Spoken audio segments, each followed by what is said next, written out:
Hi, Jen here from Jen Michelle Coaching. Today I want to talk about what to do to combat feelings of jealousy. And if you're new to my channel, I would love to invite you to subscribe. I post a video every Sunday of each week. And let's get started in just talking about how to combat jealousy. This is such an important topic and one that women approach me with all the time.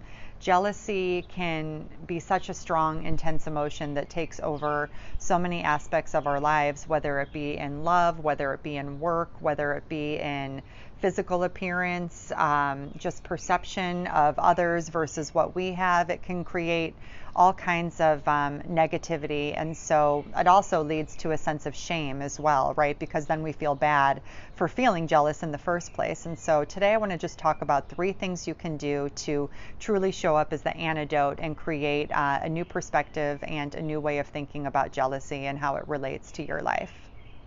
Number 1, tracking jealousy back to its source. Often, as with any trigger, we can use our awareness to notice when we're no longer in real time, when we've just sent ourselves into a time capsule and we're reacting to that little girl in the playground that, got picked last, or had that competitive relationship with their siblings, or only got attention and love if they were the best or if they excelled.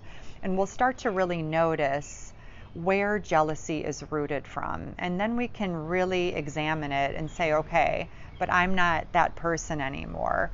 I am only, doing the best I can with, the skills that I have now. I'm not competing for resources anymore, like when I'm a child. How would it look to just really redirect that energy and choose to stay in your lane? Choose to steadily move up and seek your desires in a way where you're not reacting to the past and you're not going back into that, 8 or 9-year-old girl who's in 2nd or 3rd grade and didn't get what she wanted or needed, because you don't have to operate under those conditions anymore. So really sending your awareness to that, to start approaching jealousy when it's showing up in real time, so you can get a hold of it and you can redirect it to instead give your best and give a really aligned energy to the situation and to the task at hand. So you can shift it into what once was a low vibration and let it now turn into a high vibration that just inspires you to excel and do your personal best. Number 2, reframe jealousy. And what I mean by this is use jealousy as inspiration. So let's say you're scrolling online and you see someone on Instagram or on social media that has something that you want. Often what we will do is we will shame ourselves and we will say, oh, they're better than me, they're this, and we start kind of drinking a cup of poison. We know that nothing good can come from it, but we still continue to go down that comparison train, creating all kinds of ick within our system. And instead, if we reframe our relationship, that looks like, oh, this must be something I want. This must be something that I'm capable of.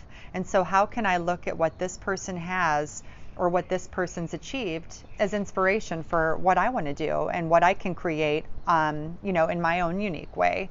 And then we start to become inspired, and it creates a very different energy. It creates one of hope, one of desire, and it immediately puts you in your feminine because you're getting in touch and in tune with what the deepest part of you is calling.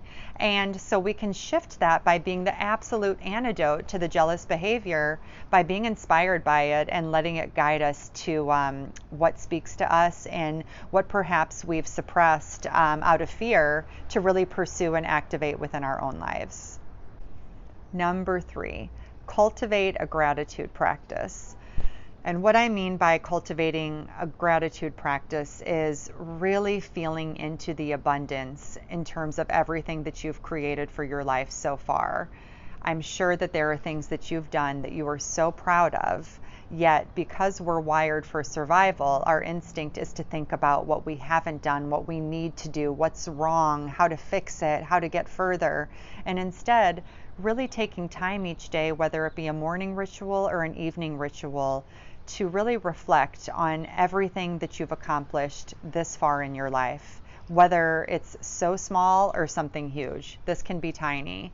But as we cultivate more and more good feelings and recognition for what we do have and what we have achieved, no matter how small the step was, we're really aligning and shifting our energy to grow from this space of lightness and abundance within ourselves. We're essentially saying, bring me more, because I am in a space of gratitude and appreciation for all that's for everything that's already happened to me and everything that I've created for myself when I've put my mind to it. So really, really intentionally carve out, 15, 20 minutes each day, whether it be through journaling, whether it be through drawing, painting, meditation, reflection, anything that feels really true to you. But take time each day to go up versus down the downward spiral, which is the cultural conditioning, the social conditioning, and the instinctive behavior. Instead, catch that, challenge it, redirect it, and lift yourself up by focusing on all you're capable of and all the things that you're proud of within yourself, to grow more of that, really choosing to water the flowers versus watering the weeds, right? So I hope that these 3 ways help you combat jealousy in any form it may be showing up in your personal life. And if you would like more content, please check out my additional videos as well as my site at jenmichellecoaching.com. I offer several different programs there, as well as resources and tools on my blogs. Wishing you all a great day, and I'll talk with you soon.